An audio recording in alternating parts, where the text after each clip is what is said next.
બોલો હિંગળાજમાની જય. જે હિંગળાજમાનું મંદિર રહ્યું એ આપણે ચોટીલા તાલુકાની અંદર એટલે કે ચોટીલાથી અંદાજે 12 કિલોમીટર જે હિંગળાજમાનું મંદિર આવેલું છે, જે ડુંગરાળ વિસ્તારની અંદર જોવા મળે છે. અને જે એક મંદિર એક પાકિસ્તાનની અંદર આવેલું છે. પાકિસ્તાનની અંદર જવું ખરેખર મુશ્કેલી છે, પરંતુ અહીંયા જે કીધું કે આ હિંગળાજમાનું મંદિર કાળાસરની બાજુમાં કીધું એ જે ડુંગરાળ વિસ્તારની અંદર આવેલું છે. અને એકદમ અહીંનું વાતાવરણ તમે જોઈ શકો, એકદમ કુદરતી ભરપૂર અને સૌંદર્ય એકદમ નજારો તમે જોઈ શકો છો કે કેવું મંદિર છે અને કેવું અહીંયા વાતાવરણ જે છે એકદમ ખરેખર જોવાલાયક સ્થળ છે. અને ઘણા બધા લોકો અહીંયા દર્શન કરવા આવે છે. અને જે દર વર્ષે અહીંયા જે ભાદરવીને દિવસે મેળો પણ ભરાય છે, તો મેળાની અંદર પણ મેળો માણવા જે હિંગળાજમાના મંદિરે દર વર્ષે અવશ્ય પધારજો. અને જે આ વાતાવરણ તમે જોઈ શકો એકદમ કુદરતી વાતાવરણ છે. અને આ જો અંદરનો નજારો તમે જુઓ કે જે આ ગુફાની અંદર તમે જોઈ જાઓ તો ખરેખર દર્શન કરવા જાઓ એટલે ગુફાની અંદર જાજો. અને અહીંયા જે ઘણા બધા વિસ્તારની અંદર તમે જોતા હશો કે દેવી દેવતાઓ જે ઊભા હોય છે, પરંતુ અહીંયા ખરેખર હિંગળાજમાં સૂતેલી અવસ્થામાં જોવા મળે છે. તો આની પાછળનું રહસ્ય શું છે કે હિંગળાજમાં સૂતા શેના કારણે છે, તો એની પાછળનું રહસ્ય ઘણા બધા લોકો જાણે છે. તો એ કોમેન્ટમાં જરૂર જણાવજો કે હિંગળાજમાં સૂતેલી અવસ્થામાં જે શેના કારણે જોવા મળે છે. અને જે નવા અમારા વિડીયોમાં હોય તો લાઇક, કોમેન્ટ અને સબસ્ક્રાઈબર જરૂર કરજો. અને આવા અવનવા વિડીયા જોતા રહેજો અને સપોર્ટ કરતા રહેજો. અને જે હિંગળાજમાના દર્શન કરવા માટે થઈ અને આવો તો અવશ્ય મુલાકાત લેજો.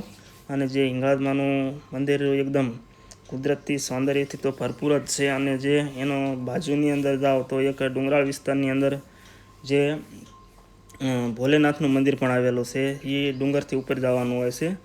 અને અહીંયા પણ ખરેખર દર્શન કરવા, શિવજીના દર્શન કરવા જરૂર પધારજો. તો હિંગળાજમાના મંદિરની અંદર જે કીધું જે એકદમ મૂર્તિ જુઓ તો મૂર્તિ પણ એકદમ કુદરતી રીતે એકદમ સૌંદર્યથી ભરપૂર કે જુઓ તો આમ હાજર માતાના દર્શન થાય એવી મૂર્તિ બનાવેલી છે. અને તમે આ મૂર્તિ પણ જોઈ શકો છો જે કેવી રીતે મૂર્તિનું ઘડતર કામ કરેલું છે.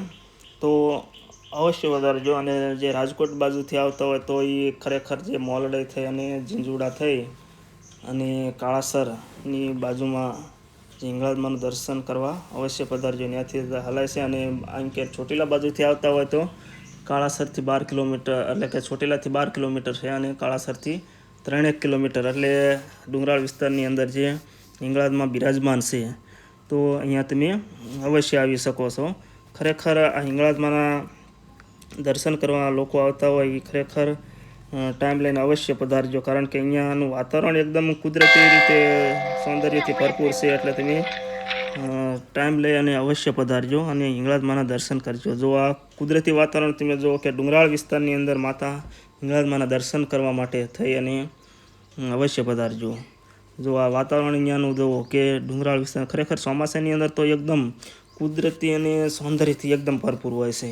પરંતુ જે ઉનાળાની અંદર જે ગરમીનું થોડુંક કેવરાવતું હોય છે, પરંતુ જે ચોમાસાના ઋતુની અંદર તો અહીં પાણીનો નજારો અને જે કુદરતી વાતાવરણ નજારો કોઈ અલગ જ પ્રકારનો હોય છે.